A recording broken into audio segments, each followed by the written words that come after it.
J'aimerais parler du sujet de l'idolâtrie. C'est un sujet qui est très controversé chez les chrétiens parce qu'il y a deux branches parmi les chrétiens. Il y a les chrétiens évangéliques et la branche dure qu'on appelle les protestants. Beaucoup de chrétiens évangéliques ne sont pas protestants. C'est un peu comme l'islam. Il y a beaucoup de musulmans qui ne sont pas des terroristes.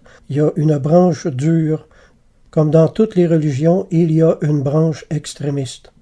Puis entre ce que la Bible enseigne et entre la position extrême de certains protestants, il y a toute une marge. Alors c'est un sujet qui est très mal connu, mal compris, parce que n'empêche que le commandement concernant l'idolâtrie a été donné il y a 3500 ans à l'autre bout de la planète, dans un contexte culturel extrêmement différent du nôtre.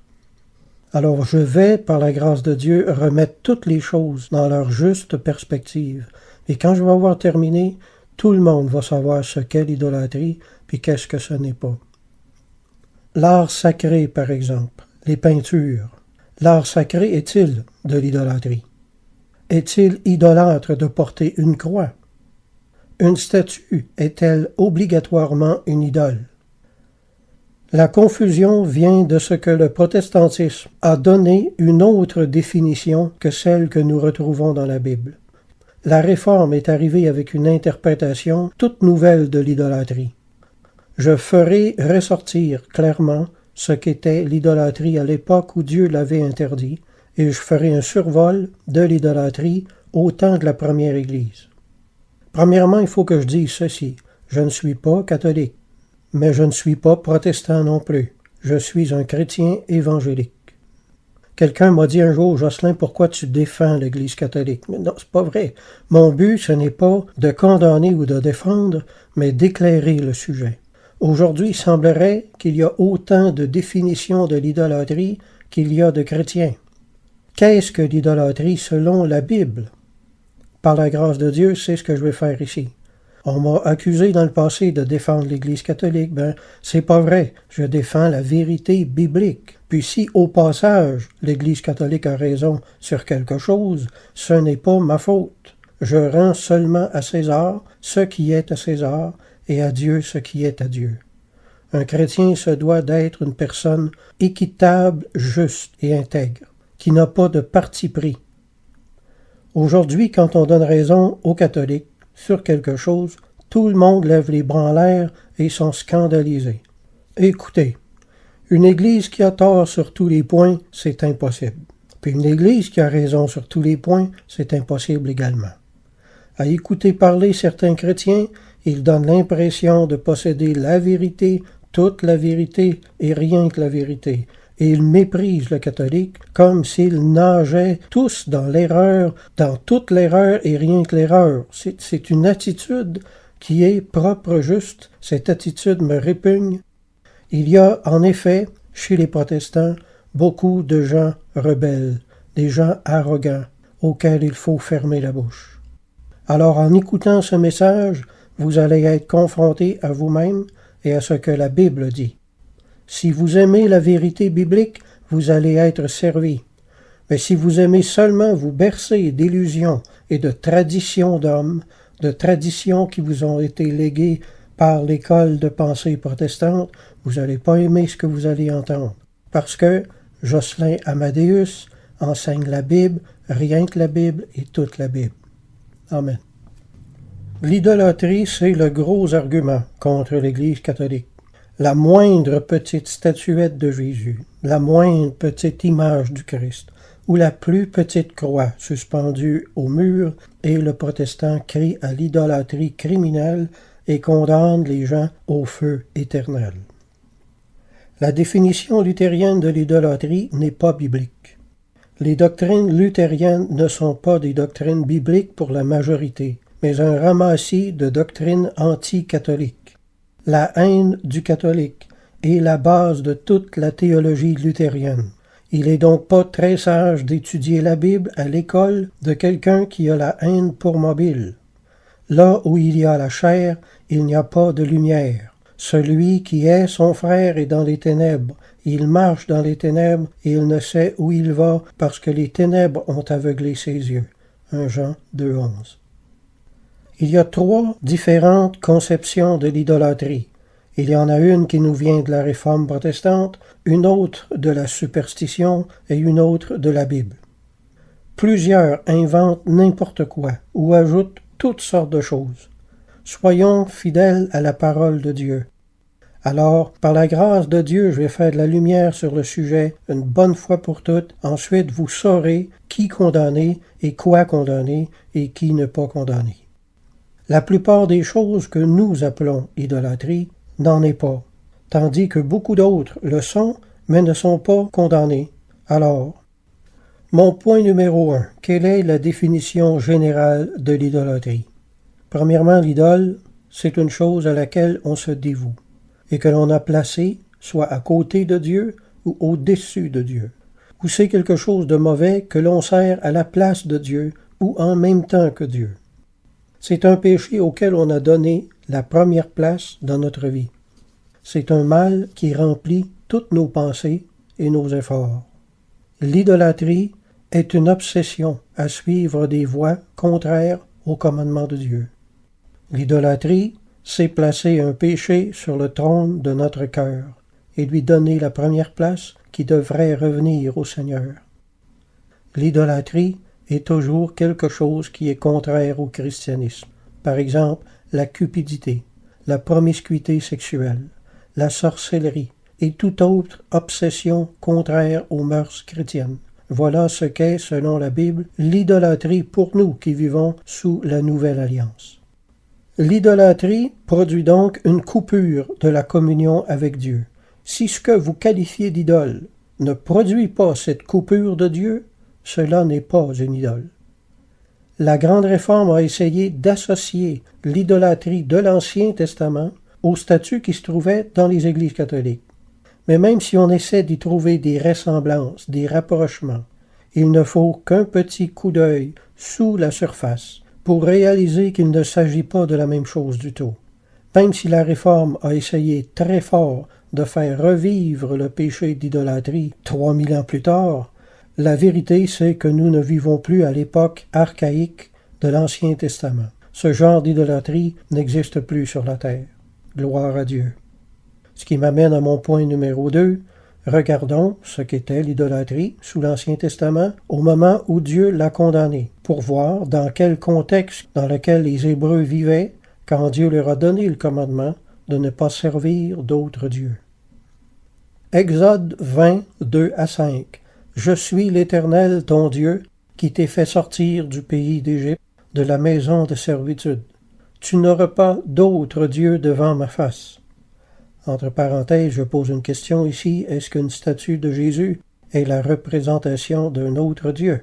Non, Jésus n'est pas un autre Dieu.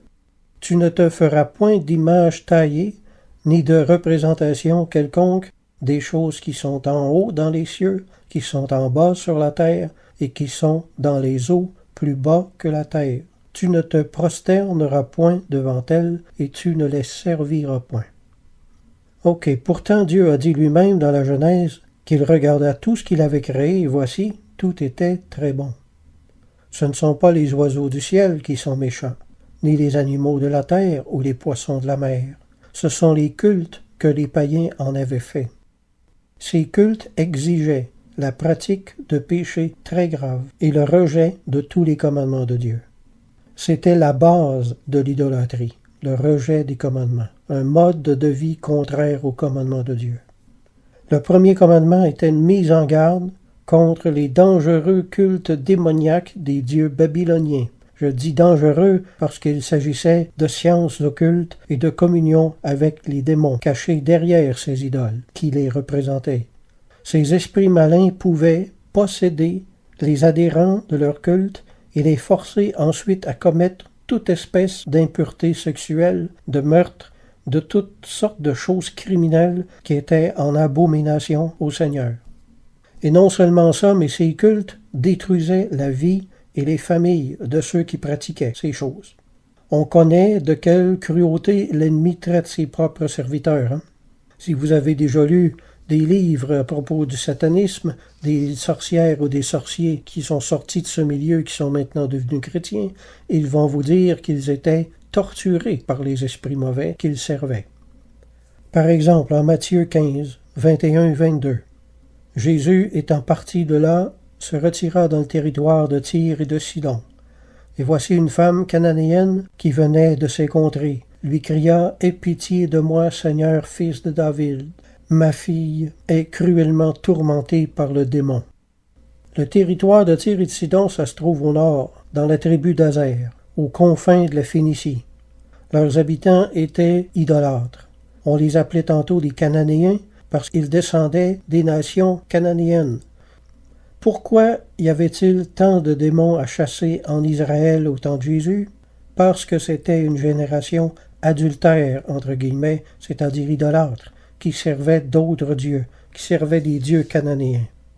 La récompense de servir les démons, c'est d'en être tourmenté. Il est fruit d'une véritable idolâtrie, était souvent la possession de leurs propres enfants. Moi, j'ai jamais vu une personne tomber, se rouler par terre, écumer de la bouche, se jeter dans le feu et lancer des blasphèmes pour avoir porté une croix dans son cou. Il faut arrêter avec cette folie de voir de l'idolâtrie partout. Tenez-vous-en à ce qui est biblique et arrêtez d'inventer toutes sortes d'imbécilités. Certains chrétiens sont tellement aveuglés de préjugés anti-catholiques qu'ils ne savent plus quoi inventer pour faire la guerre à cette Église. Je dis que c'est indigne d'un enfant de Dieu. Dieu ne ratifie pas vos haines religieuses, ni vos petites croisades personnelles.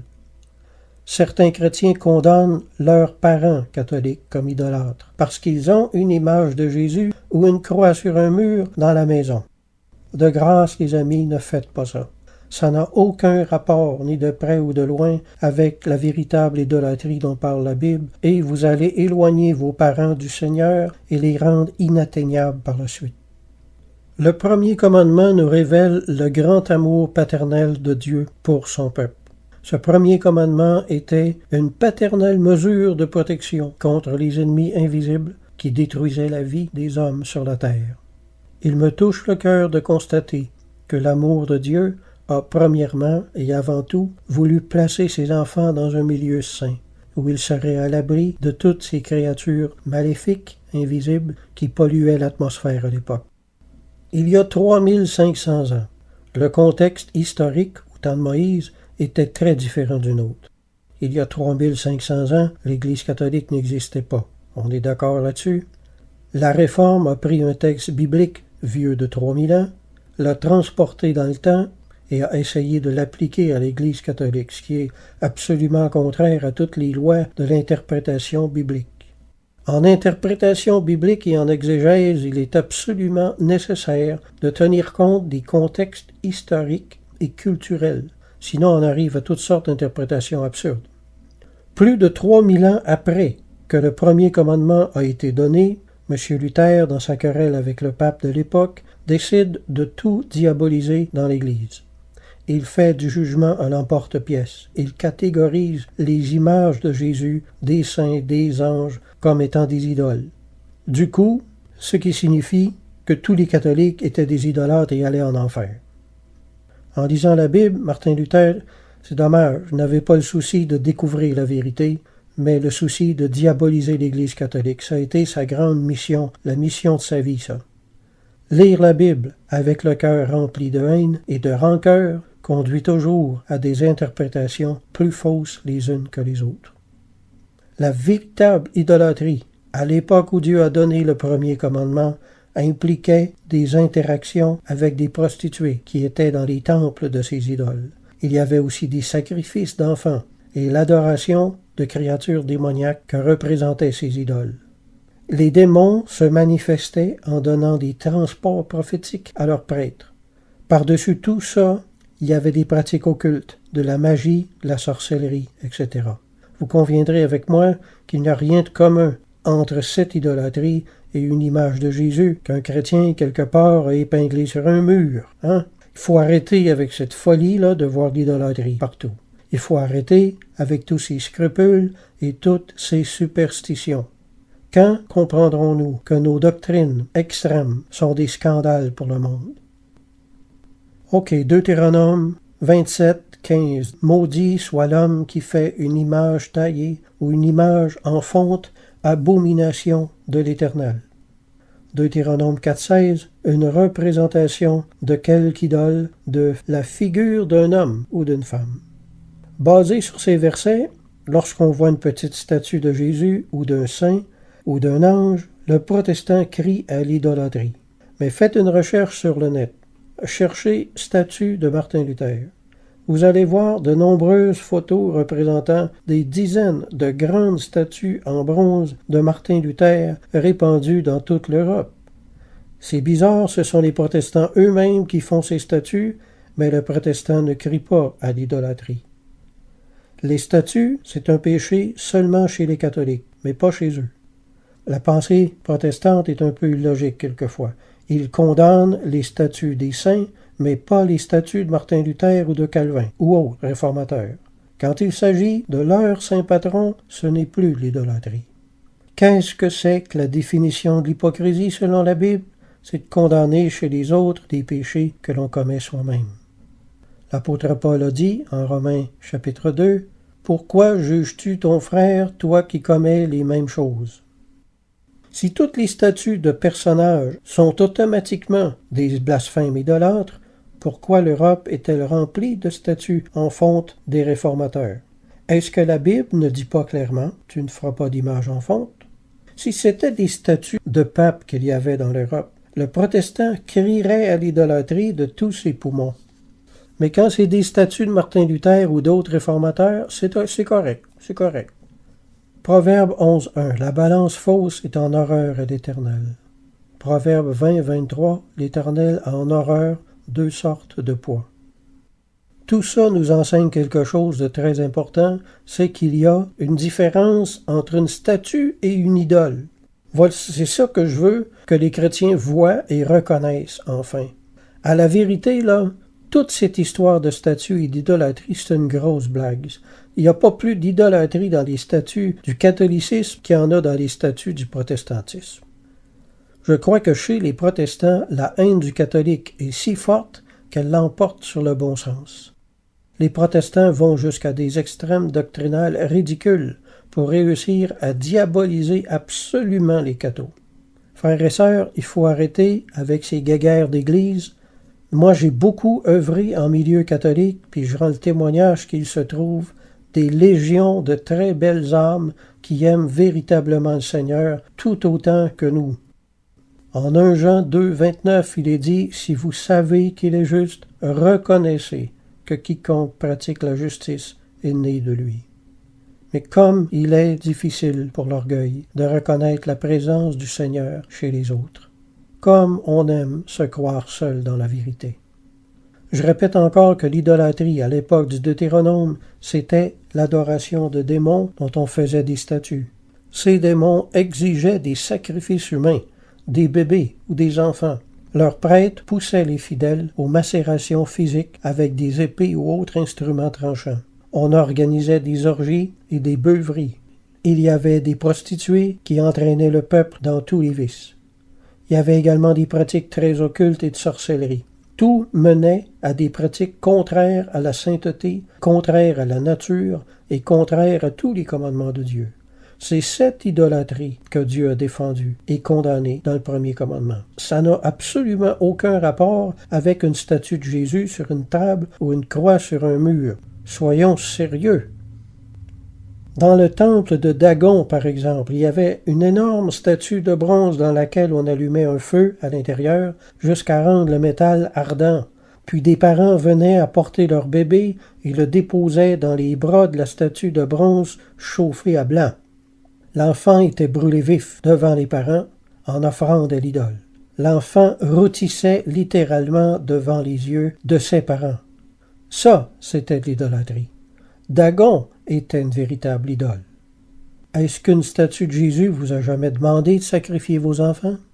Est-ce qu'une croix sur un mur vous a déjà demandé d'offrir un bébé en sacrifice? Il y avait également des temples consacrés à la déesse Ishtar, qu'on appelait la reine du ciel chez les Babyloniens. Les adeptes de ce culte s'adonnaient à la fornication avec les prostituées, encore une fois, et dont la seule fonction était d'enseigner et d'entraîner ces adeptes en toutes sortes de perversions sexuelles contre nature. Est-ce qu'une statue de Marie demande de vous que vous pratiquiez la fornication? Certains protestants font un parallèle entre Marie et la mère de Jésus et cette déesse, et ils disent qu'il s'agit de la même personne. J'ai jamais vu de prostituée danser nue devant l'autel dans une église catholique, moi. Arrêtons de faire des parallèles méchants et injustes, c'est tellement indigne d'un chrétien. On sacrifiait des bébés vivants pour être brûlés au feu. On appointait des prostituées dans les temples pour récompenser la fidélité à ces démons-là et pour entraîner et pervertir le peuple. On leur enseignait à faire des sacrifices, à se mutiler en se faisant des incisions sur le corps avec des lames. Voilà ce que Baal exigeait. Je n'ai jamais vu nulle part qu'un pape ait jamais demandé des choses semblables aux catholiques. Alors, faut faire attention avec nos rapprochements. Ne faites pas de rapprochements injustes. Comprenez ce que la Bible dit. N'allez pas au-delà de ce qui est écrit. L'adoration de Baal s'accompagnait de rites lascifs. En 1 Roi 14, 23-24, il est écrit « Ils se bâtirent eux aussi des hauts lieux, avec des statues et des idoles sur toute colline élevée et sous tout arbre vert. Il y eut même des prostituées dans le pays, ils imitèrent toutes les abominations des nations. » En Jérémie 19, 4 et 5, il est écrit « Ils ont bâti des hauts lieux à Baal pour brûler leurs enfants au feu en holocauste à Baal. » En 1 Roi 18, 28, ils crièrent à haute voix et ils se firent, selon leur coutume, des incisions avec des épées et avec des lances jusqu'à ce que le sang coule sur eux. Osée 9, 10. Vos pères sont allés vers Baal-Péor. Ils se sont consacrés à l'infâme idole. Ils sont devenus abominables comme l'objet de leur amour. Voyez-vous, la vraie idolâtrie rend abominable. L'idole rend son adorateur semblable à elle dans toute sa conduite. La définition du dictionnaire du mot abominable est le suivant. Il se dit par exagération de tout ce qui est mauvais. Synonyme du mot abominable, horrible, atroce, effroyable, hideux, épouvantable, exécrable, monstrueux, affreux, infâme, dégoûtant, révoltant, macabre, cruel, barbare, odieux, ignoble, repoussant, laid, noir, abject, menaçant, haïssable et méprisable. Maintenant, est-ce qu'une statue de Jésus rend son possesseur cruel, monstrueux, haïssable, dégoûtant, etc.? Attention, en accusant certaines personnes d'idolâtres, de ne pas condamner des innocents, parce que c'est nous qui risquons de devenir abominables aux yeux du Seigneur avec nos jugements injustes. Beaucoup appellent idoles des choses qui ne le sont pas à la lumière des Écritures. Ajustons nos croyances à ce que dit vraiment la Bible et non à ce que le protestantisme nous a dit de croire. Maintenant, à la lumière de ce qu'on vient de voir, je conclus qu'il n'y a pas de véritable idolâtrie chez les catholiques. Les prostitutions, les orgies, les sacrifices d'enfants, moi j'en ai jamais vu dans aucune église catholique. Pour comprendre Exode 20, 2 à 5, qui est le premier commandement, il faut le laisser dans son contexte historique. Les dieux étrangers en question étaient des statues de démons et non des statues catholiques.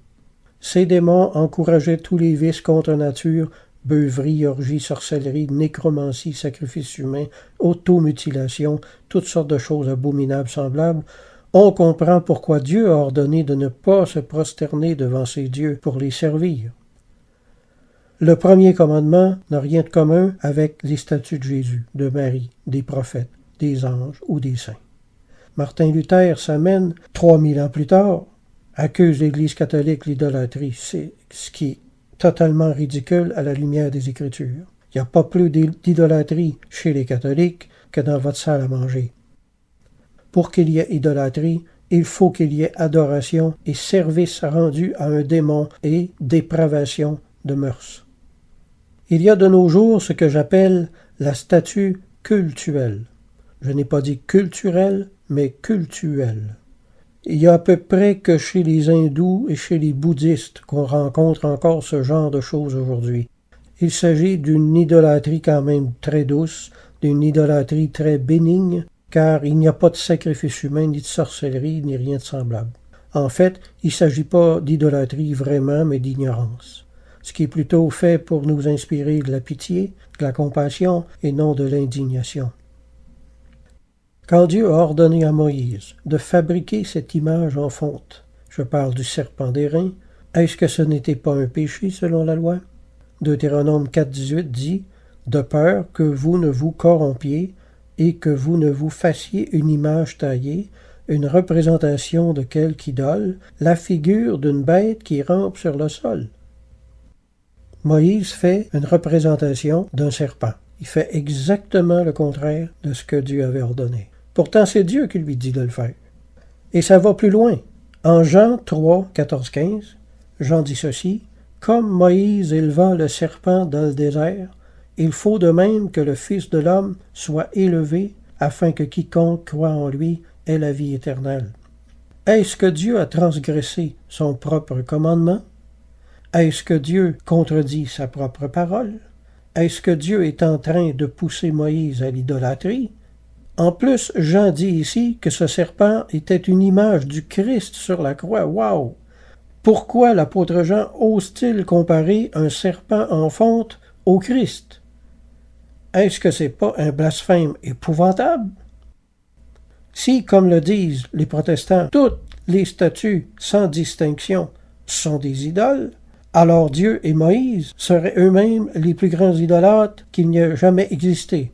Mais vous l'aurez compris, arrivé à ce point, s'il n'y a pas d'adoration, de culte démoniaque et de dépravation morale, il n'y a pas d'idolâtrie. Un autre exemple, Exode 25, 40. Moïse fut divinement averti lorsqu'il allait construire le tabernacle. Aie soin, lui fut-il dit, de faire tout d'après le modèle qui t'a été montré sur la montagne, c'est-à-dire faire un simulacre, une représentation des choses qui sont dans le ciel. Le tabernacle terrestre que Moïse a construit était une réplique du vrai tabernacle céleste où Dieu habite dans le ciel. Est-ce que c'était pas supposé être interdit de faire des représentations des choses qui sont dans le ciel? Si on s'en tient à la lettre de la loi, oui, mais pas quant à l'esprit. Il y a toujours un danger, frères et sœurs, à observer un commandement quel qu'il soit, sans savoir pourquoi, comment et jusqu'où il faut l'observer. Une observation rigide et scrupuleuse de la loi, ça crée des monstres. On le voit sans cesse dans les personnes des pharisiens.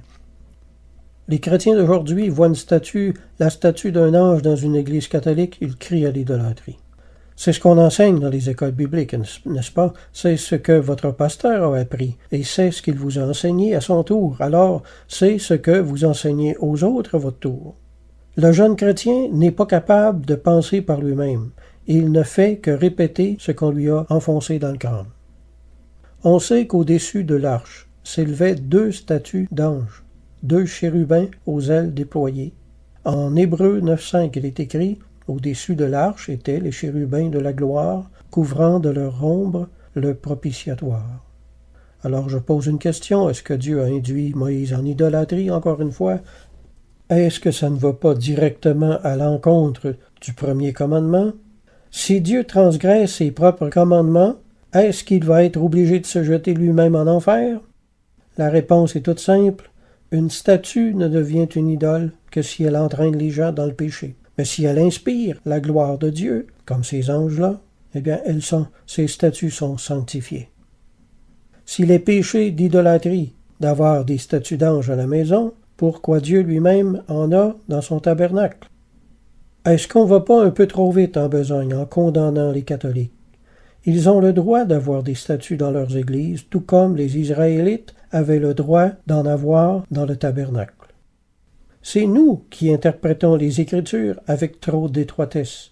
Vous savez, les salles catholiques On voudrait tellement trouver une raison de tous les noyer, de tous les envoyer en enfer.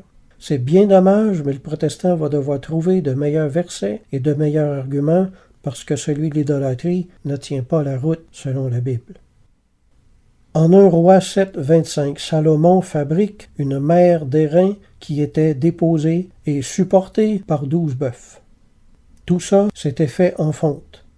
Dieu avait pourtant dit à Israël de ne pas fabriquer de figures d'animaux. Par contre, ces bœufs, on ne les adorait pas.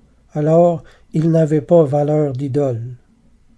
Quand Moïse a fait une image en fonte d'un serpent, ce n'était pas de l'idolâtrie, car les gens ne l'adoraient pas et ils ne se prostituaient pas, et il n'y avait pas de culte diabolique derrière.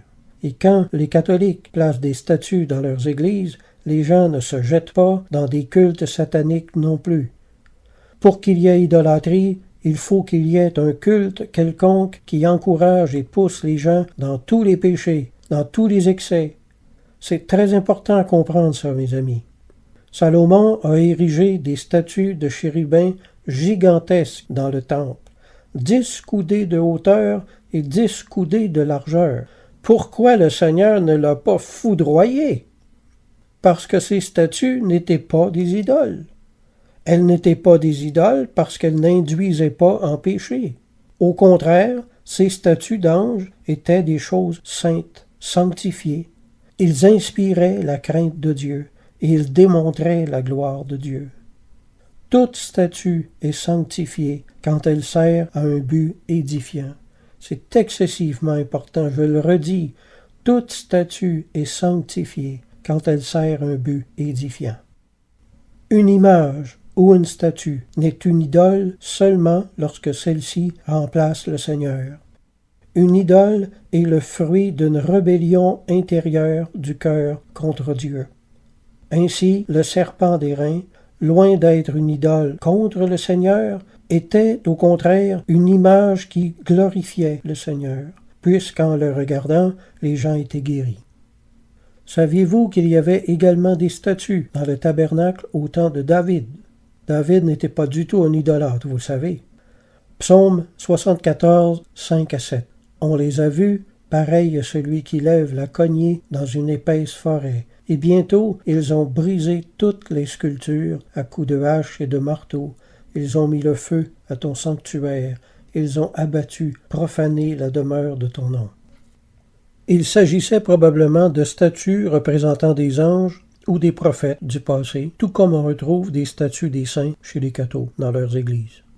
Les sculptures dans le tabernacle étaient regardées comme des choses saintes par David et non comme des idoles. Les détruire était ici considéré par David comme un sacrilège attristant. Il déplore avec tristesse qu'elles aient été abattues. Jésus a dit « Tout royaume divisé contre lui-même ne pourrait subsister » et que Satan ne pouvait chasser Satan. Le diable ne détruit jamais ce qui lui appartient, mais seulement ce qui appartient à Dieu. Ces statues qui avaient été détruites par les ennemis d'Israël étaient des choses saintes. C'est pour ça que les ennemis de Dieu les ont détruites. Regardons en Juge chapitre 17 maintenant. Il y avait un homme de la montagne d'Éphraïm nommé Mika. Il rendit à sa mère les 1100 cycles d'argent, et sa mère dit « Je consacre de ma main cet argent à l'Éternel, afin d'en faire pour mon fils une image taillée et une image en fonte. » Il s'agit ici d'un téraphim, et non d'une idole païenne diabolique. Tout ce que l'on consacre au Seigneur est sanctifié par le Seigneur, même une statue. En 1 Samuel 21:9, il est écrit « Le sacrificateur Achimélec répondit « Voici l'épée de Goliath, le Philistin, que tu as tué dans la vallée du Térébinthe. Elle est là, elle est enveloppée dans un drap derrière l'éphod. » Un éphod, c'est une statue. Le sacrificateur Achimélec était un homme de Dieu intègre, pas un idolâtre. Les éphods qu'il y avait chez lui n'avaient pas valeur d'idole, mais de louange au Seigneur. Elles servaient un but décoratif et édifiant qui sanctifiait le lieu, ce qui correspond parfaitement aux différents symboles, images, sculptures, peintures ou statues chez les cathos dans leurs églises ou chez les orthodoxes. Toutes ces choses sanctifient au contraire leurs églises. Il est aussi question des téraphimes. Par exemple, dans le livre de Samuel, Michal trompe les hommes de Saül et leur fait croire que David était au lit, malade, alors qu'elle avait placé un téraphim sous les couvertures.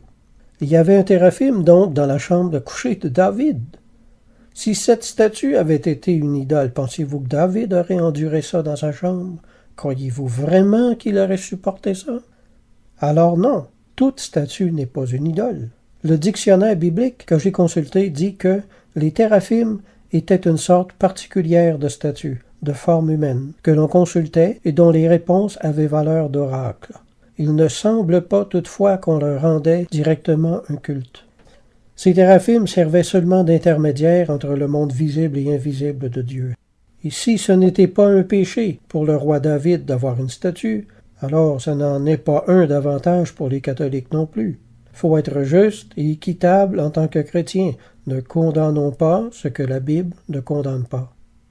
Nous voyons donc que décorer une église ou sa maison de symboles sacrés ou de peintures saintes est entièrement légitime, édifiant et même de nature à glorifier le Seigneur. Les statues, là, sont la phobie du protestant. Je comprends qu'il veut plaire au Seigneur, alors il observe scrupuleusement tout ce qu'il lit dans la Bible, mais il ne s'arrête qu'à la lettre du commandement, il ne comprend pas, il ne prend pas le temps d'examiner les Écritures en profondeur. Sa foi n'est pas assez mature. Ses scrupules l'emportent sur le discernement. Quelqu'un m'a dit un jour, « Si vous adorez la statue, c'est de l'idolâtrie. Qu'elle représente quoi que ce soit, faites attention d'adorer des statues. » Bon, personnellement, je connais personne qui adore des statues. Les gens honorent ce que la statue représente, oui, mais adorer une statue, non. Les gens vénèrent, respectent et rendent l'honneur à qui mérite l'honneur, à l'égard de certains saints et saintes qui sont des personnages qui ont marqué le christianisme dans leur époque. Mais adorer là, une statue, là, honnêtement, je ne crois pas qu'il existe encore des gens assez idiots sur la terre pour faire ça de nos jours. Personne n'adore des statues. Avant de dire que les catholiques ou les orthodoxes adorent les statues, pourquoi vous n'allez pas leur demander? Ils vont vous répondre à peu près ceci. Non, j'adore le Seigneur qui est derrière, ce n'est qu'une représentation. Ne mettez pas des péchés sur le dos des gens qui n'en commettent pas. N'inventez pas du mal qui n'existe pas. Alors, frères et sœurs, ne regardons pas comme impur ce que Dieu a déclaré pur. Vous avez faussement appris des réformés que les images représentant la croix, les anges ou les saints étaient de l'idolâtrie. Mais moi je vous dis, il est juste, bon et bénéfique pour l'édification de s'entourer de toutes ces choses, de tout symbole qui nous rappelle la sainteté, le Christ, le ciel, les hommes de Dieu, et des édifiants exemples de vie qu'ils nous ont laissés en imitation. Après tout, est-ce que l'Écriture ne dit pas que le Seigneur viendra en ce jour pour être glorifié dans ses saints et admiré dans tous ceux qui auront cru? 2 Thessaloniciens 1:10. C'est le Seigneur lui-même qui rayonne dans ses saints, ayant été glorifié par leur vie. Par exemple, quand je vois une statue de François d'Assise, je me rappelle sa sainteté, je me rappelle ses enseignements et je suis édifié. Et tout ce qui édifie ne peut pas être de l'idolâtrie, parce que le péché n'édifie pas. Une véritable idole porte au péché, l'encourage et le récompense. Dieu approuve que nous l'admirions à travers ses serviteurs, à travers ses saints. Quand les catholiques ou les orthodoxes se prosternent devant une statue d'un saint, c'est pas pour l'adorer, c'est pour l'honorer, et honorer le Seigneur qui l'a fait. Exode 18:7.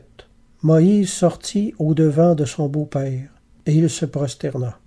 Est-ce que c'était de l'idolâtrie? Non, c'était une marque de respect.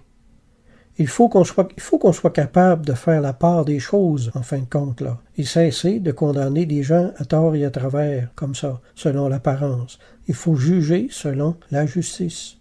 Dans la Bible, on voit qu'on peut se prosterner sans adorer. C'est pas un acte d'adoration automatiquement. On peut se prosterner en adorant, mais la Bible fait la distinction. Par exemple, encore, quand Jacob s'est prosterné 7 fois devant son frère Ésaü, est-ce que c'était un acte d'adoration? Non. L'Église catholique n'enseigne pas que nous devions adorer les saints, mais seulement de les honorer pour l'œuvre et l'exemple qu'ils ont laissé derrière eux et que le Seigneur a accompli à travers eux. Hébreux 13,7 nous dit « Souvenez-vous de vos conducteurs qui vous ont annoncé la parole de Dieu, considérez qu'elle a été la fin de leur vie et imitez leur foi. » C'est à ça que servent les statuts des saints dans les églises catholiques et orthodoxes, à vivifier le souvenir de leur vie et favoriser l'édification personnelle. Les statuts servent à arroser le désir de leur ressembler, de les imiter. Est-ce que Paul ne dit pas au sujet d'Épaphrodite « Honorez de tels hommes » Philippiens 2,19. Et ailleurs, il est écrit « Rendez l'honneur à qui vous devez l'honneur ». On nous dit même que c'est un devoir de le faire. Honorer un homme de Dieu, c'est honorer Dieu qui est derrière. Martin Luther a diabolisé des choses qui ne méritaient pas de l'être. C'est dommage, diaboliser, là. Martin Luther ne faisait que ça. C'était son ministère. Mais diaboliser les autres ne prouve pas que nous sommes spirituels, mais démontre une recherche de vaine gloire qui vient de la chair. Exode 20, verset 3. Tu n'auras pas d'autre Dieu devant ma face. Est-ce que Jésus est un autre Dieu? Non. Alors, une image ou une statue de Jésus ne constitue pas une idole. Exode 20, 4 à 5. Tu ne te feras point d'image taillée, ni de représentation quelconque des choses qui sont en haut dans les cieux et qui sont en bas sur la terre. Est-ce que le verset se termine ici? Si le verset se terminait ici, alors oui, absolument toute statue de quelque nature que ce soit serait une idole. Mais il ne se termine pas là. En interprétation biblique, il ne faut jamais priver une phrase de son contexte. Ou alors on peut faire dire à la Bible tout ce qu'on veut et tout ce qu'on veut pas. Voici la suite du passage. Tu ne te prosterneras point devant elles et tu ne les serviras point. Alors l'idolâtrie n'est pas une question d'image ou de statut, mais une question de service au mal. L'idolâtrie, c'est livrer ses membres au service de tous les péchés. C'est vivre à l'encontre des commandements. Les statues et les images de Jésus et des saints et de Marie et des anges ne portent personne à enfreindre les commandements de Dieu et à se livrer au péché, mais c'est tout le contraire. Alors, on voit dans la Bible que Dieu permet les statues, les représentations et les images quand celles-ci portent à la piété. Toute cette histoire d'idolâtrie chez les cathos n'est basée que sur un paquet de préjugés. L'école protestante a essayé de faire dire à la Bible ce qu'elle ne disait pas. C'est ce qui arrive quand des chrétiens qui ne connaissent rien en théologie et en exégèse biblique essaient de donner un sens à ce qu'ils lisent. Quelques-uns se sont égarés dans de vains discours. Ils veulent être docteurs de la loi et ils ne comprennent ni ce qu'ils disent, ni ce qu'ils affirment. 1 Timothée 1,5. Faites attention à ceux qui ont appris la Bible par cœur. Ce sont ceux qui la connaissent le moins. Il faut savoir de quoi on parle avant d'accuser les gens d'idolâtrie à tort et à travers. Un ancien proverbe hébreu dit « Méfie-toi de l'ignorant qui cite les Écritures ». Méfiez-vous de ceux qui ont appris la Bible par cœur. C'est toujours ceux-là qui la comprennent le moins et qui l'enseignent le plus. C'est un fait que moins on a de connaissances, plus on est pressé de la partager et l'on induit les gens en erreur pour toujours par la suite.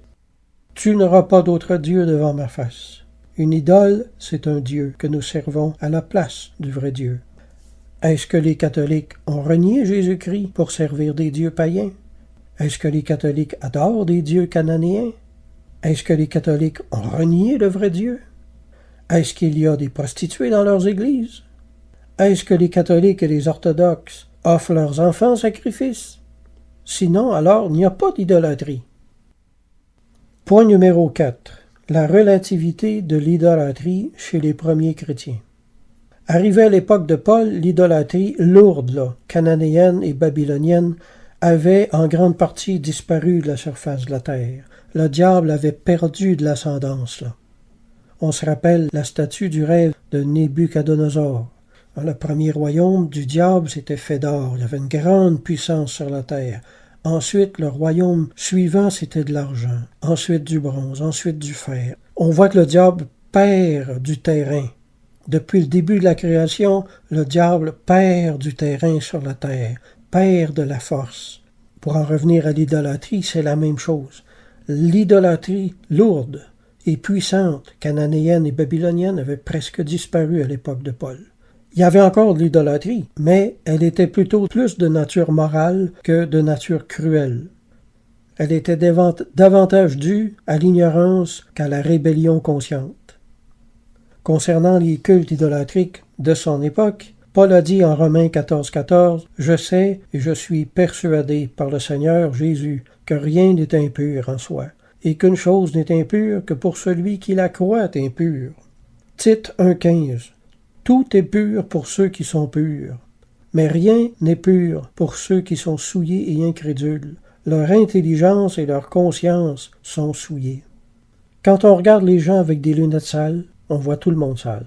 Les gens qui ont la conscience scrupuleuse voient des péchés très graves partout. Vous vous rappelez de ce verset? À partir de ce jour, Saül regarda David de mauvais œil. C'était pas David qui était mauvais, c'est l'œil de Saül. De la même façon, le protestant regarde le catholique de mauvais œil. On retrouve chez les protestants durs beaucoup de ces couleurs de moucherons. Ils sont impitoyables, intransigeants, sévères, sans aucune pitié. Ils peuvent envoyer 200 millions de catholiques en enfer et ne pas se sentir coupables le moins du monde.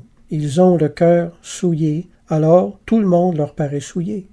Mais celui qui condamne les autres sans cause se charge lui-même d'une condamnation, car le jugement sera sans miséricorde pour celui qui n'a pas fait miséricorde. En 1 Corinthiens 8,4, Paul dit ceci. Pour ce qui est donc de manger des viandes sacrifiées aux idoles, nous savons qu'il n'y a pas d'idole dans le monde et qu'il n'y a qu'un seul Dieu. Ce qui fait exactement écho à Romains 14,20, à la vérité, toutes choses sont pures. Que dis-je donc? Que la viande sacrifiée aux idoles est quelque chose de grave, entre parenthèses? Aucune idole est quelque chose de grave, entre parenthèses? Nullement. 1 Corinthiens 10,19 dit aussi « Autrefois, ne connaissant pas Dieu, nous servions des dieux qui ne le sont pas de leur nature. » Galates 4,8. Paul souligne que les cultes idolâtriques de son époque étaient sans puissance et qu'elles n'avaient de gravité que dans les esprits faibles de ceux qui croyaient qu'elle en possédait encore. Arrivé à l'époque de Paul, là, les idoles, c'était vraiment plus ce que c'était à l'époque babylonienne. Les grands cultes démoniaques avaient beaucoup perdu leur puissance. Les démons étaient à peine présents derrière les idoles et dans bien des cas ne l'étaient pas du tout. Paul dit même ici que ces idoles étaient devenues inoffensives en soi et que leur seul pouvoir résidait dans la conscience de ceux qui les regardaient comme en avoir. Paul en est arrivé à reléguer la question de l'idolâtrie à une simple question de conscience et d'avis personnel. 1 Corinthiens 10, 30. Si je mange avec action de grâce, pourquoi suis-je blâmé au sujet d'une chose dont je rends grâce? Toute statue est sanctifiée par la prière et l'action de grâce. Paul sanctifie ici même les viandes qui avaient été offertes en sacrifice aux véritables idoles. Là. C'est pas incroyable, ça? Alors, à plus forte raison, quand un catho ou un orthodoxe prie devant une statue de Jésus, celle-ci est-elle sanctifiée aux yeux du Seigneur? Peut-être que ce que tu condamnes comme acte d'idolâtrie chez les cathos, Dieu le considère comme une action de grâce, parce que Dieu regarde au cœur. Et que ce que tu considères être digne de châtiment, peut-être que Dieu le regarde comme digne de récompense. Alors ayons du discernement. Je répète Galates 4,8. Autrefois, ne connaissant pas Dieu, vous serviez des dieux qui ne le sont pas de leur nature. Autrement dit, l'idolâtrie, là, c'était dans votre tête. Pour les jeunes chrétiens, c'était de l'idolâtrie, parce qu'ils n'avaient pas encore le discernement de ces choses. Mais en réalité, il y avait plus rien dans ces cultes-là. Là. Il n'y avait rien dans ces statues-là. Là. L'Église, par son influence, a fait disparaître l'idolâtrie lourde sur la terre tout entière. Quand l'empereur Constantin est devenu chrétien, il a proclamé le christianisme comme religion de l'État. Le monde a assisté au démantèlement de tous les cultes idolâtriques dans tout l'Empire. Ce fut l'une des plus grandes victoires de l'Église sur la terre. Prenons 1 Jean 5, 21. Petits enfants, gardez-vous des idoles. Remarquez bien quelque chose ici. Jean s'adresse pas à tout le monde. Jean s'adresse aux petits-enfants dans la foi.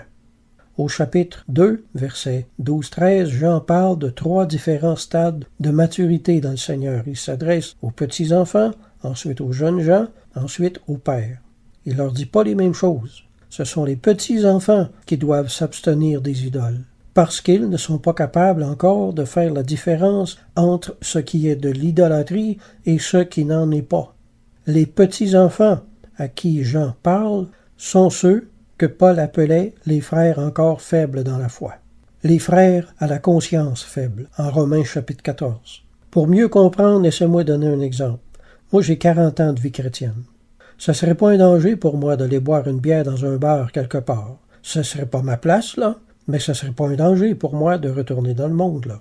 Par contre, si un jeune converti qui vient juste d'échapper à l'ivrognerie et au monde des tavernes et des clubs me voit, moi, aller prendre une bière dans l'un de ces endroits, je peux vraiment être une occasion de chute pour lui.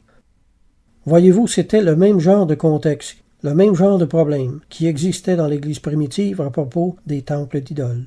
Aujourd'hui, beaucoup de chrétiens crient à l'idolâtrie à chaque fois qu'ils voient une statue. Ils ont une conscience faible, une conscience scrupuleuse. Ils sont incapables d'aucun discernement. Ce sont des petits-enfants.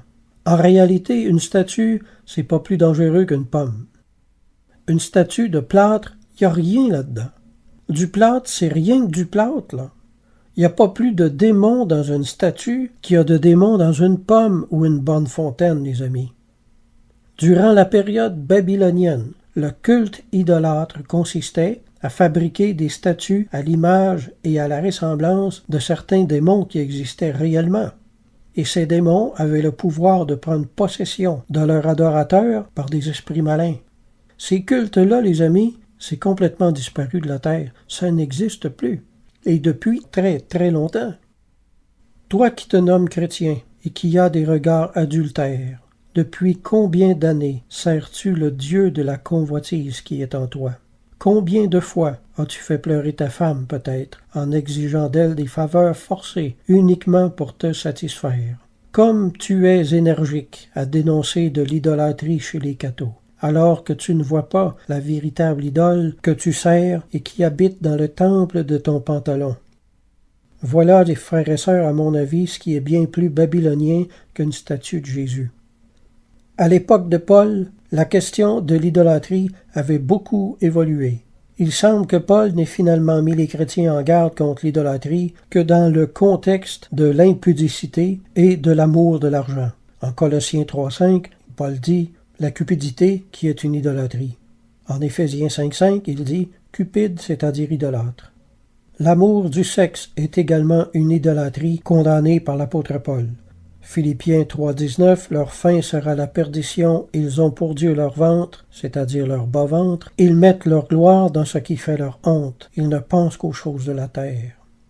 Luc 16.14, nul serviteur ne peut servir 2 maîtres, car ou il haïra l'un et aimera l'autre, ou il s'attachera à l'un et méprisera l'autre. Vous ne pouvez servir Dieu et Mammon. Les pharisiens, qui étaient avares, écoutaient aussi tout cela, et ils se moquaient de lui. Jésus était en train d'enfoncer les clous de leur cercueil, puis il trouvait ça drôle. Quel aveuglement! Quand on considère tous les scandales que les grands évangélistes portent à la vue du monde entier en vivant dans le luxe, la fortune qu'ils ont amassée sur le dos de milliers de chrétiens pauvres, quand on voit la fausse doctrine de la dîme transformée et réadaptée pour exploiter des dizaines de milliers d'églises, et de cette doctrine de démon qu'on appelle de la prospérité, qui n'enrichit que ceux qui la prêchent et qui dépouille tous ceux qui l'entendent. Quand on voit tous les scandales sexuels et la légalisation de l'homosexualité dans l'Église protestante, je dis qu'il y a 1000 fois plus d'idolâtrie chez les protestants que chez les catholiques. Ouvrez les yeux. Babylone n'est pas dans le catholicisme, mais dans le protestantisme. Église aux 1000 péchés et aux 10 000 divisions. L'Église catholique n'est pas divisée. C'est l'Église protestante qui offre le scandale de division au monde. L'Église catholique est apostolique, c'est-à-dire qu'elle est la descendante directe de l'Église fondée par les apôtres. L'Église protestante est luthérienne, c'est-à-dire basée sur les doctrines d'un homme, Martin Luther, qui était un homme, je m'excuse là, mais c'était un homme grossier, orgueilleux, arrogant, un mangeur et un buveur, un antisémite, un homme violent qui a approuvé et encouragé les tueries pour faire avancer son œuvre. Réveillez-vous! Vous suivez un homme comme ça, là. Ce type-là là, vous enseigne la Bible, là. Puis c'est son enseignement que vous suivez, là. Voulez-vous vraiment suivre un type comme ça? Ceux qui honorent cet homme comme serviteur de Dieu ne connaissent vraiment pas le personnage, là. Quand on voit la statue d'un saint dans le coin d'une église, moi je la regarde là, puis je la trouve bien inoffensive. Elle se tient là puis fait pas mal à personne. La nôtre d'idolâtrie, l'amour du sexe et de l'argent, etc., cette idolâtrie-là est bien plus pernicieuse, odieuse et crapuleuse. Sur Facebook, devant une photo du pape qui embrassait les pieds de Jésus sur une croix, il y a des protestants en foule s'étaient mis à crier à l'idolâtrie et à le traiter de tous les noms, là. Mais, écoutez bien, moi je vois pas le mal à répéter en mémorial une scène d'Évangile. À propos d'une pécheresse, Jésus a dit « Mais elle, depuis que je suis entré, elle n'a pas cessé de me baiser les pieds. » Luc 7, 45. Alors encore une fois, n'allons pas trop vite en affaires en jugeant les cathos. Soyons justes et équitables. Embrasser les pieds de Jésus sur une croix. N'appelons pas idolâtrie un mouvement spontané qui vient du cœur et qui est un acte d'amour au Seigneur.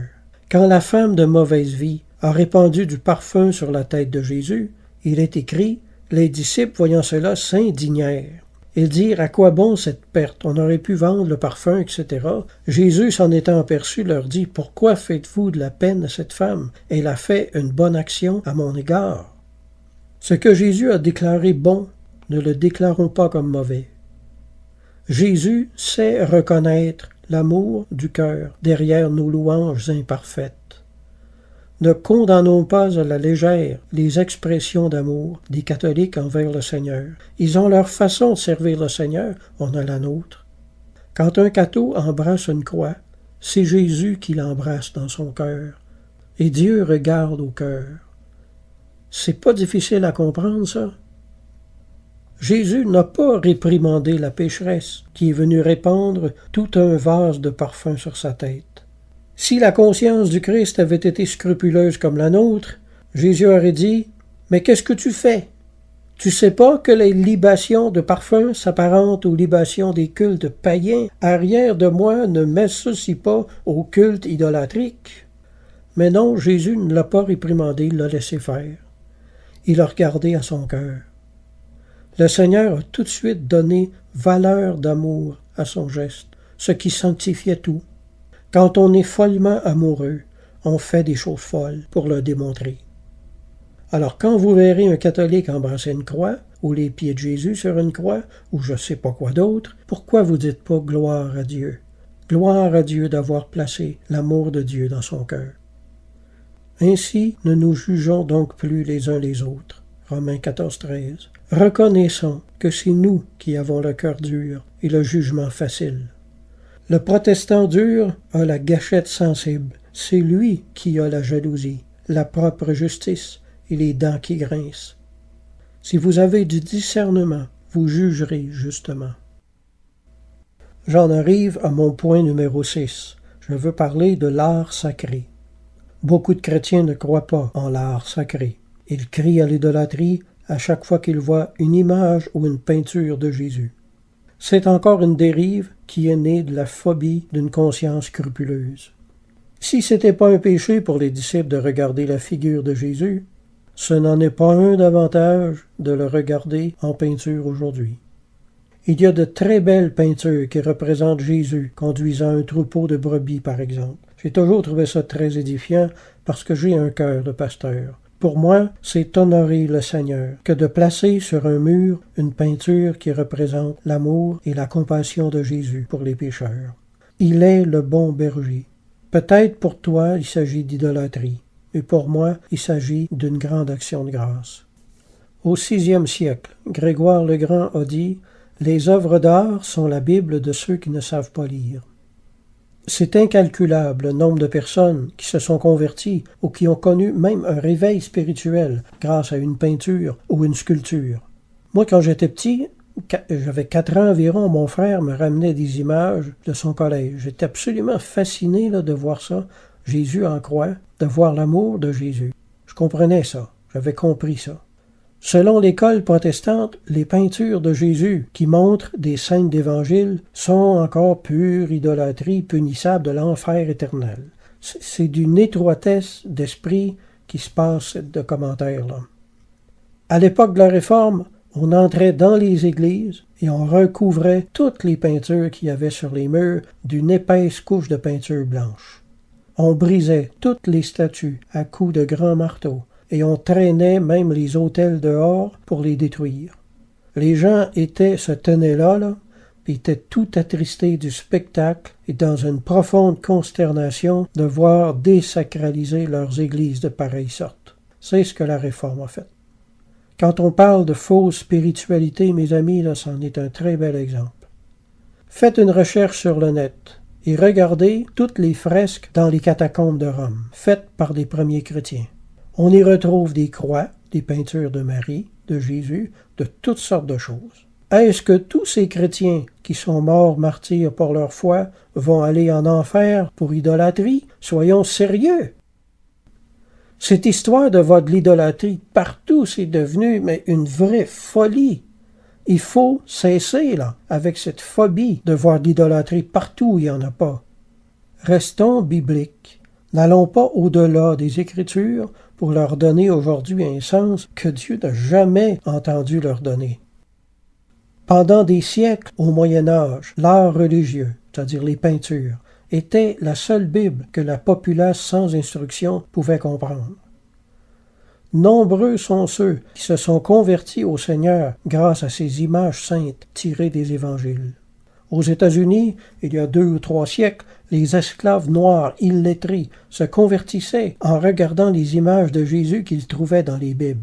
Puis Dieu a accordé de véritables réveils spirituels au milieu d'eux par le moyen de ces images. Comment Dieu pourrait-il accorder un réveil spirituel au moyen de l'idolâtrie? Répondez-moi. Quand je regarde une peinture de Jésus qui lave les pieds de ses disciples, je suis édifié. Quand je regarde une peinture de Jésus qui tient une brebis dans ses bras et la regarde avec amour, je suis édifié. Ces peintures font naître en moi des sentiments qui me poussent à l'aimer, à l'adorer et à vouloir lui ressembler. N'essayez pas de me dire que les images de Jésus viennent du diable. Le diable n'édifie personne et il ne glorifie pas la personne de Jésus. C'est le propre des petits esprits d'être scandalisés des petites choses. C'est par étroitesse d'esprit qu'ils ont la conscience scrupuleuse à l'excès. Motivés par la peur du péché, ils coulent tous les moucherons, mais ils se privent d'un chameau de bénédiction. Tout est pur pour ceux qui sont purs, tout est péché pour ceux qui sont encore au lait et remplis de préjugés. On a tous des photos ou des objets chez soi qui nous rappellent les membres de notre famille. C'est pas de l'idolâtrie, c'est de l'amour. Quand on aime quelque chose, on aime s'entourer de symboles, de choses qui nous le rappellent et nous en gardent la pensée. Il faut que les chrétiens apprennent à faire la part des choses et cessent de condamner tout le monde. Votre intention est peut-être de plaire au Seigneur, mais votre zèle en est un qui est très mal éclairé. Les scrupules de la peur du péché et l'étroitesse d'esprit est tellement un mauvais témoignage dans le monde. Nous repoussons les gens de venir au Seigneur et de venir dans notre Église. Votre religion de scrupuleux, les gens en ont peur, c'est-tu clair? Ils ont peur d'être obligés de vous ressembler. C'est pour ça qu'ils vous fuient. Faites le ménage dans vos croyances superstitieuses, parce que vous fermez vous-même la porte du royaume de Dieu aux gens. Ils ont peur de vos doctrines bizarres. Le temple de Salomon était rempli à ras-bord de symboles et de sculptures symboliques. En 1 Roi 6, 23-24, Salomon fit dans le sanctuaire 2 chérubins de bois d'olivier sauvage ayant 10 coudées de hauteur. En 1 Roi 6, 29-32, il fit sculpter sur tout le pourtour des murs de la maison, à l'intérieur et à l'extérieur, des chérubins, des palmes et des fleurs épanouies. Il fit à l'entrée du sanctuaire une porte à 2 battants. Les 2 battants étaient de bois d'olivier sauvage, et il fit sculpter des chérubins, des palmes et des fleurs épanouies, et il les couvrit d'or, et il étendit aussi l'or sur les chérubins et sur les palmes. Salomon a fait des sculptures d'anges. C'est pas supposé d'être péché, ça? Non, c'est pas péché. Nous le savons maintenant. 1 Roi 7, 13-14. Le roi Salomon fit venir de Tyr Hiram, qui travaillait l'airain. Hiram était rempli de sagesse, d'intelligence et de savoir pour faire toutes sortes d'ouvrages d'airain.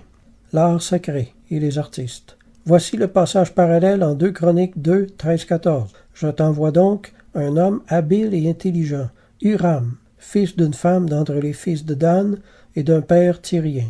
Il est habile pour les ouvrages en or et en argent, en airain et en fer, en pierre et en bois, et pour toute espèce de sculpture et d'objets d'art. L'art sacré, mes amis, existe bel et bien. Et loin d'être condamné par le Seigneur, c'est lui-même qui l'ordonne. C'est lui-même qui envoie Hiram vers Salomon. Dieu utilise l'art sacré pour embellir son temple. En 1 Roi 7, 29, sur les panneaux qui étaient entre les montants, il y avait des lions, des bœufs et des chérubins, et sur les montants, au-dessus comme au-dessous des lions et des bœufs, il y avait des ornements. Frères et sœurs, qui a donné aux hommes le don de peindre magnifiquement? Le don de peindre vient-il de Dieu ou du diable? Celui qui peint une image du Christ commet-il un acte d'idolâtrie ou une œuvre qui le glorifie? On le voit selon la Bible, l'art sacré existe et elle glorifie le Seigneur.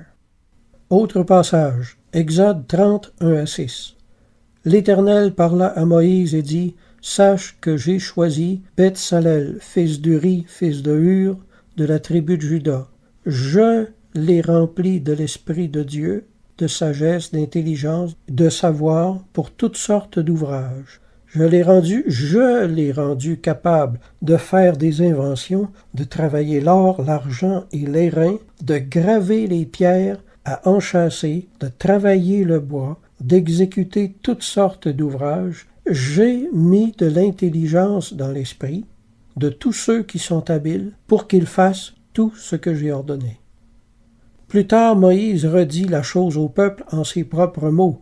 Moïse dit aux enfants d'Israël, « Sachez que l'Éternel a choisi Beth-Salel, fils d'Uri. Il l'a rempli de l'Esprit de Dieu, de sagesse, d'intelligence et de savoir pour toutes sortes d'ouvrages. Il l'a rendu capable de faire des inventions, de travailler l'or, l'argent, l'airain, de graver les pierres à enchâsser, de travailler le bois, et écoutez bien, et d'exécuter toutes sortes d'ouvrages d'art. Il les a remplis d'intelligence pour exécuter tous les ouvrages de sculpture et d'art. Le passage se trouvait en Exode 35, 30-35. Alors, frères et sœurs, l'art sacré, loin d'être du diable, a été commandé par le Seigneur. La preuve est faite que l'art sacré existe. Alors, ce que Dieu a déclaré pur, ne le regardez pas comme idolâtrie. Si l'art sacré était de l'idolâtrie, Dieu devrait lui-même se jeter en enfer. Alors qu'on se le dise une fois pour toutes, l'art sacré n'est pas de l'idolâtrie. C'est au contraire une façon magnifique de glorifier le Seigneur. Frères et sœurs, moi je vois tellement, mais tellement d'ignorance dans le protestantisme, tellement de préjugés, tellement de faux scrupules.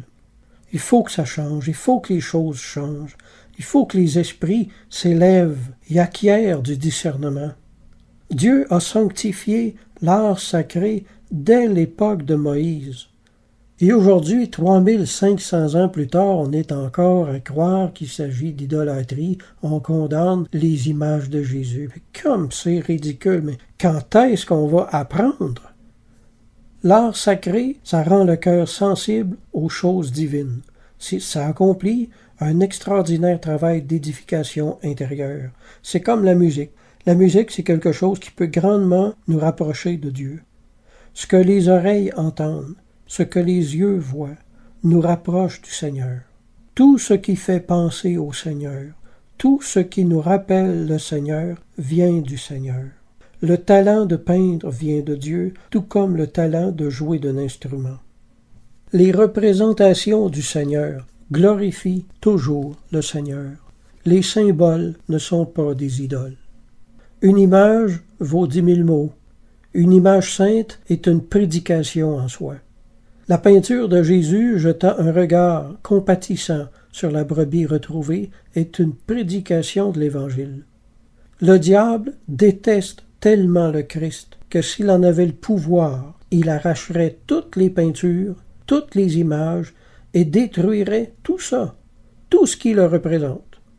Le diable grince des dents quand il voit une croix ou une image de Jésus. S'il n'en tenait qu'à lui, il ferait éradiquer tous les symboles qui font penser au Christ. Le diable est animé d'une haine farouche de tout ce qui rappelle le nom de Jésus. Et il se fait malheureusement aider dans son travail. Il séduit des esprits simples, mal instruits chez les chrétiens. Il leur inspire de participer à sa croisade anti-Christ, qui est de faire disparaître tout ce qui rappelle le nom de Jésus sur la terre sous le faux prétexte d'idolâtrie. Et ces pauvres chrétiens le suivent et lui viennent en aide comme des idiots. Les premiers chrétiens peignaient déjà des fresques de Jésus dans les catacombes de Rome. Ils n'avaient pas le scrupule qu'on a aujourd'hui. Toute cette histoire d'idolâtrie maladive nous est venue de Martin Luther au XVIe siècle, qui a fait toute une montagne et tout un drame à propos des peintures qu'il y avait dans les églises. Je vous le redis, cet homme-là était animé d'une haine anticatholique. Il n'avait pas le souci vraiment de comprendre ce que la Bible disait ou ne disait pas. Moi, je vous dis, ne soyez pas dupes. Dissociez-vous de tous ces gens qui sont étroits d'esprit. Jacques 2,12 dit « Parlez et agissez comme devant être jugés par une loi de liberté. Ne vous laissez pas lier par des préceptes étroits. Au contraire, proclamez votre liberté en Christ. Ne vous laissez pas mettre sous le joug de péché imaginaire. S'il avait été de la volonté de Dieu de demeurer sans visage, il ne se serait pas incarné aux yeux de tous. Jésus est le visage de Dieu. À l'époque mosaïque, c'était de nécessité de ne pas faire de représentation de Dieu. Il fallait qu'il soit dissocié des autres faux dieux. Mais la révélation de Dieu en Christ a tout changé. Christ est le visage de Dieu. Celui qui m'a vu a vu le Père. Dieu ayant maintenant un visage, il n'est donc plus interdit de le représenter, car ceux qui ont reçu l'Esprit n'adorent pas l'image, mais le vrai Christ du ciel qui est derrière l'image.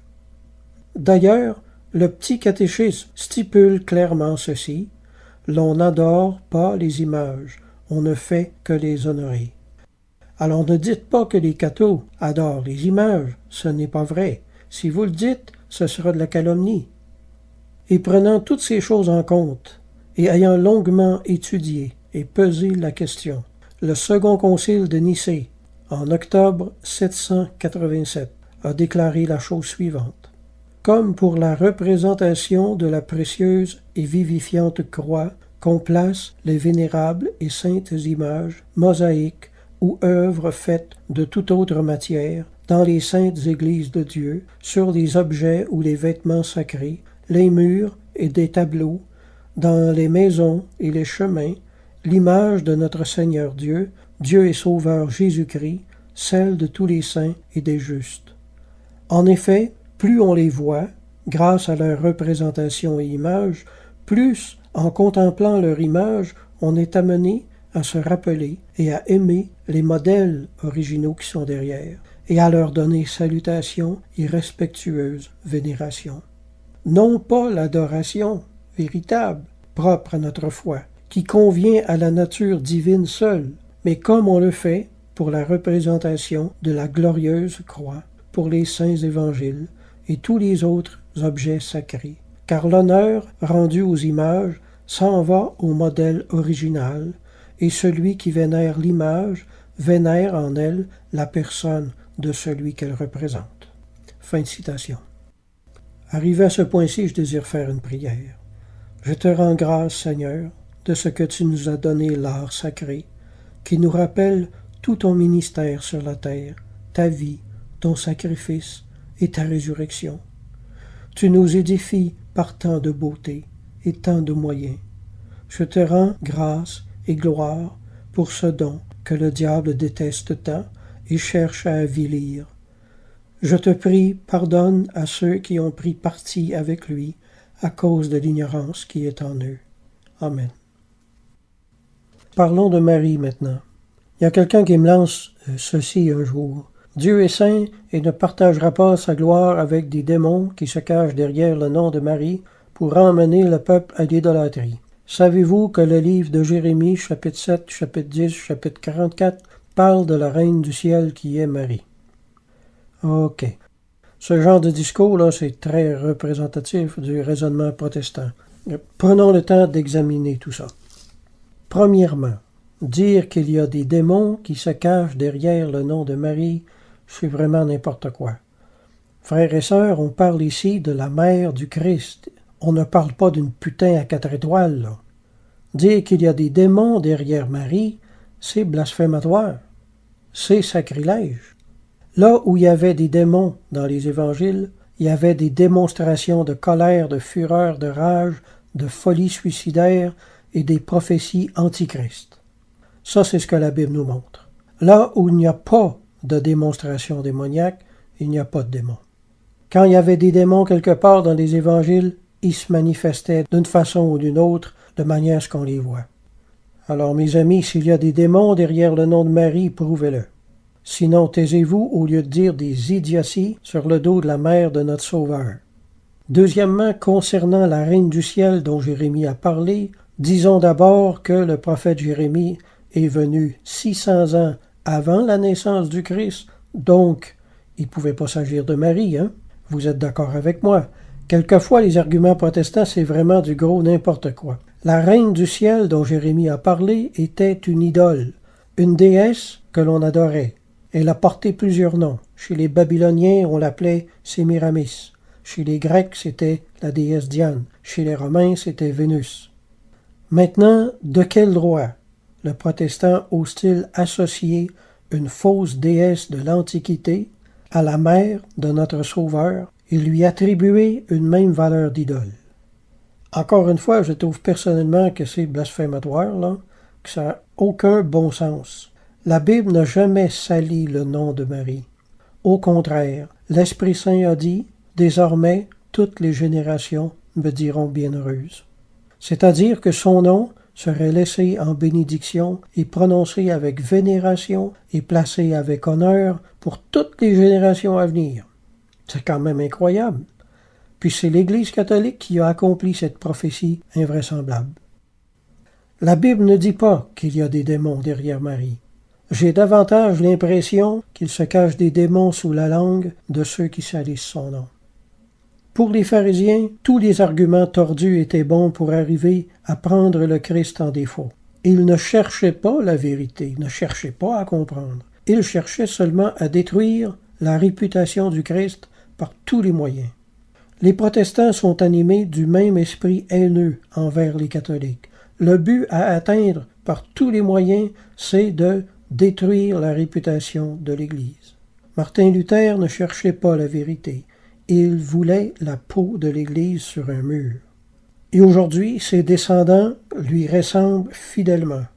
Maintenant, au siècle dernier, l'Église s'est tirée dans le pied, puis s'est aliénée le respect des autres Églises en proclamant Marie co-rédemptrice avec Christ, en la couronnant reine du ciel, dispensatrice de toutes les grâces, etc. À mon avis, l'Église a dérapé sur ce truc-là. Là. Toute cette emphase autour de Marie est devenue un véritable culte de personnalité. D'ailleurs, on ne s'en cache pas, on connaît tous l'expression « le culte marial ». Mais l'Église ne dit pas d'adorer Marie, n'a jamais dit d'adorer Marie. Que ce soit bien clair, il s'agit seulement de lui rendre honneur. Mais on comprendra que plusieurs ne font pas la différence et accordent une importance exagérée à la personne de Marie, ce qui finit par faire de l'ombre à Jésus un peu.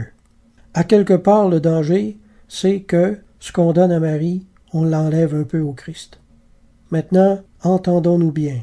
Malgré tout ça, on ne peut pas dire qu'il s'agisse d'idolâtrie au sens biblique du terme. L'idolâtrie biblique, je le répète encore, implique un rejet moral de Dieu, un rejet de sa sainteté et de ses lois pour embrasser des lois de péché.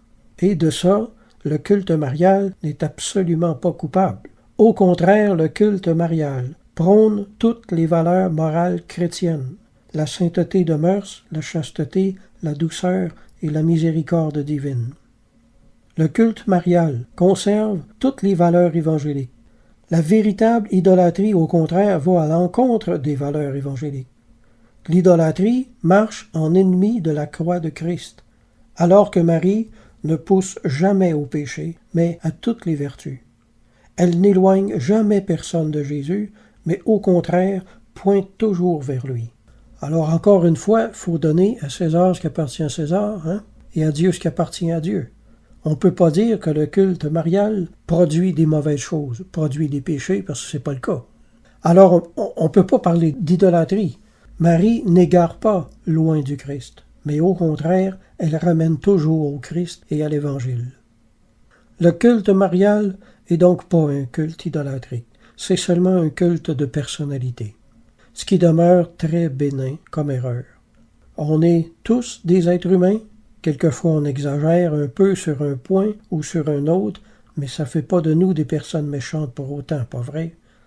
Alors, accordons aux catholiques le bénéfice de la liberté de doctrine, comme ils nous l'accordent eux-mêmes, vivre et laisser vivre, croire et laisser croire. Tant que c'est pas méchant, tant que c'est pas mauvais, tant que ça s'égare pas loin de l'Évangile, tant que ça porte pas au péché, c'est correct. Faisons la paix avec ça. 1 Corinthiens 12:3.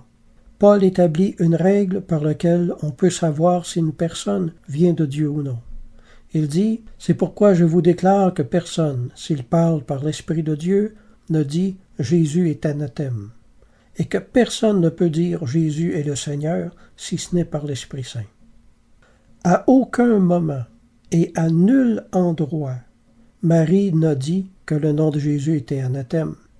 Au contraire, Marie élève toujours le nom de Jésus et pointe toujours vers l'Évangile de son Fils.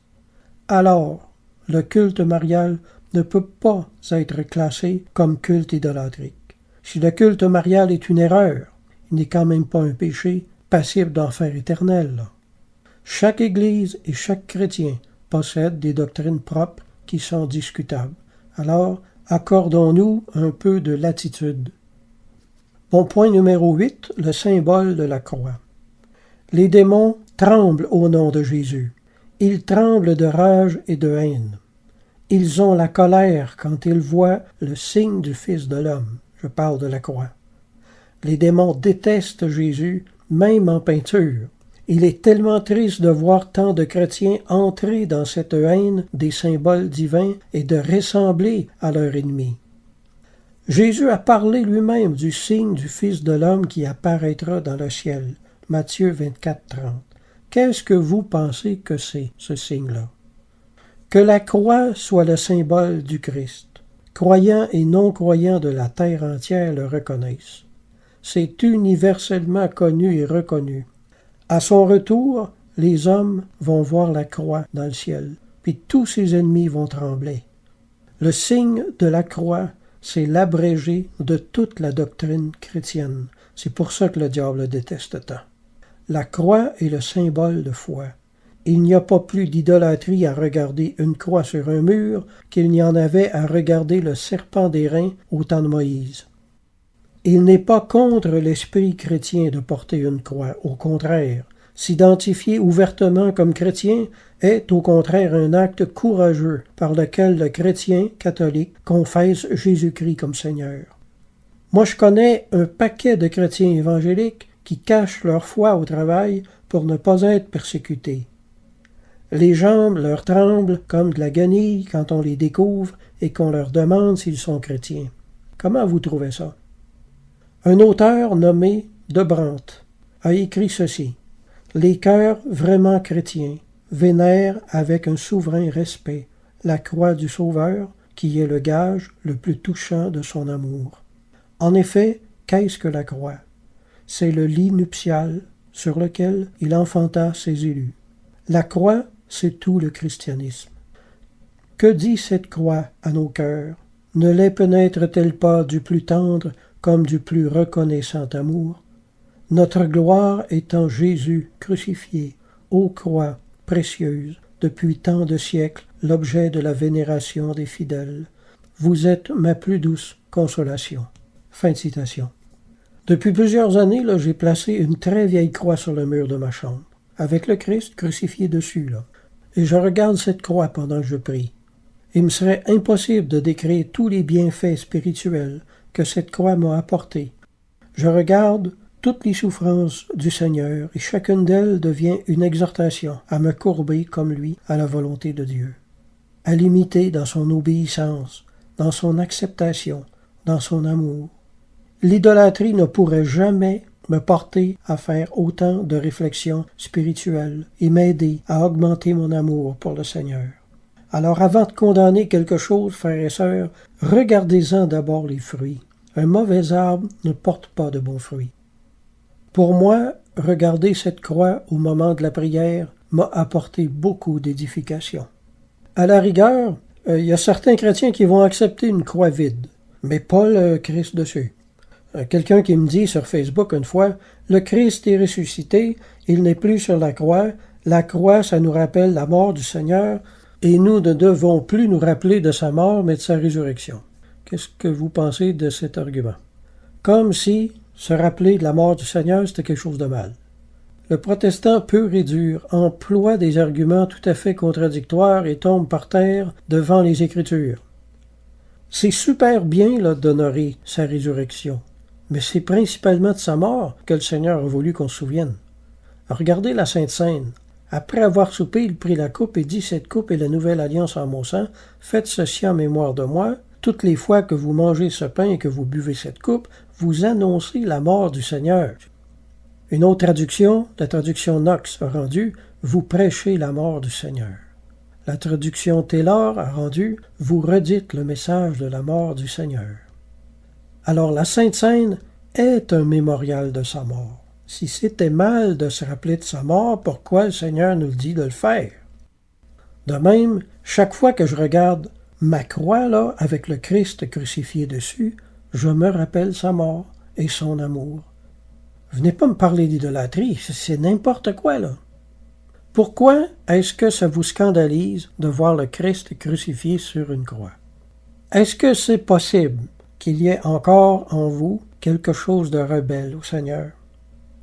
Dieu a tant aimé le monde qu'il a donné son Fils unique, afin que quiconque croit en lui ne périsse point, mais qu'il ait la vie éternelle.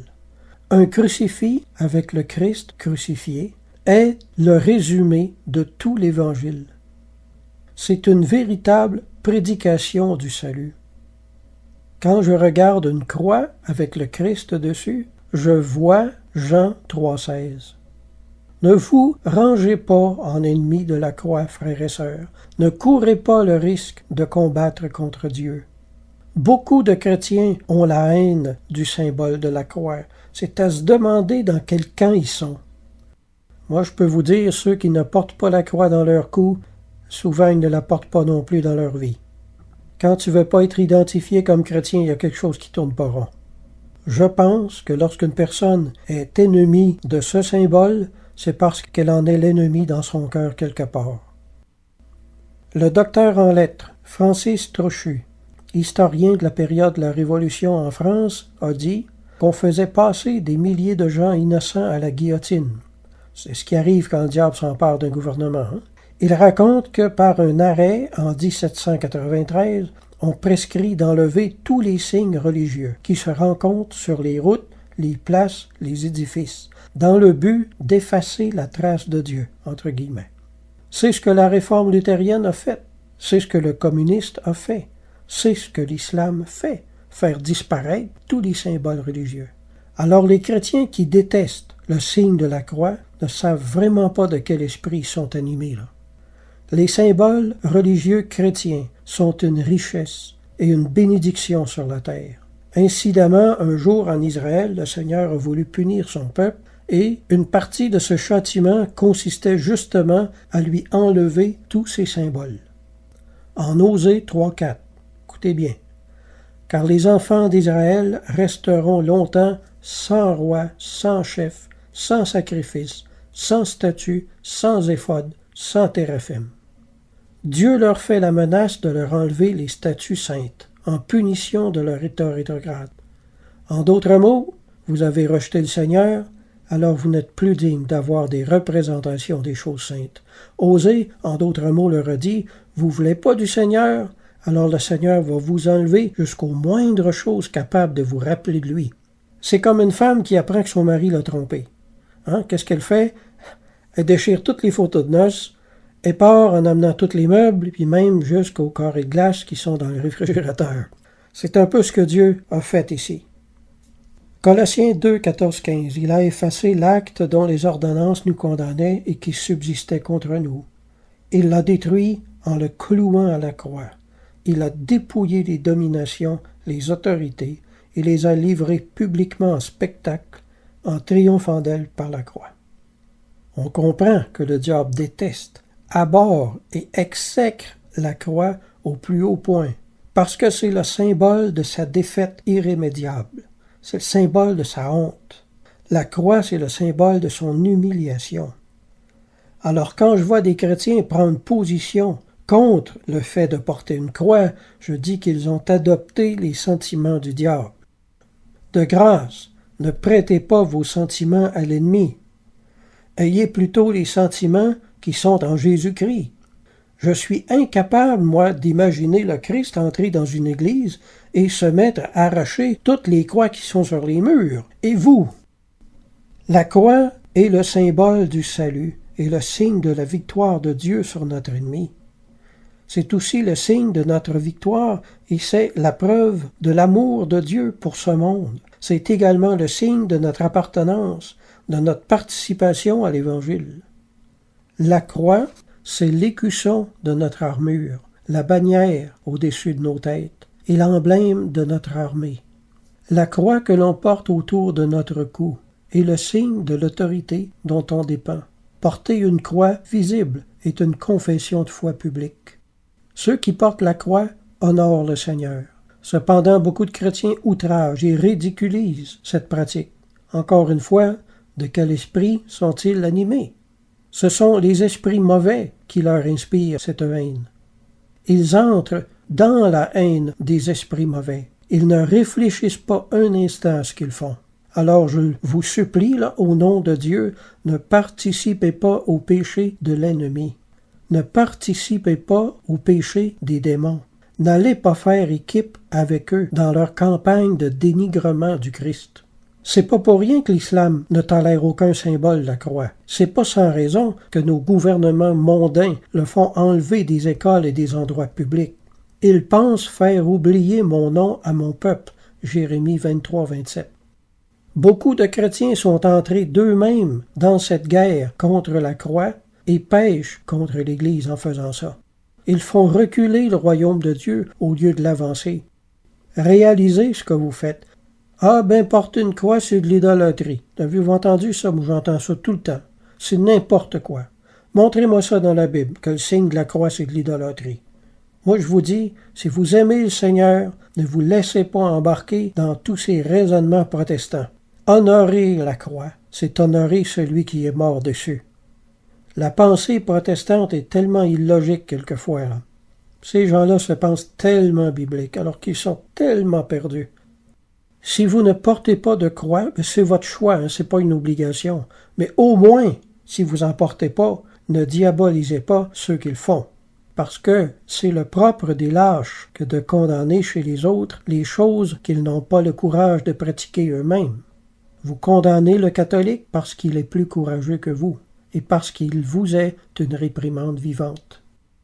Mettre une croix sur un mur dans votre maison, c'est faire honneur au Seigneur. C'est une façon de reconnaître son autorité sur vous et de consacrer votre maison.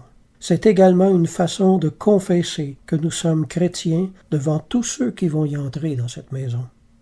Chez les premiers chrétiens, la croix a toujours été honorée. La croix n'a jamais été considérée comme un symbole diabolique. C'est ridicule. Vous n'avez qu'à parcourir les nombreuses fresques et peintures faites dans les catacombes. C'est très facile de faire une recherche sur Internet et de regarder tout ça.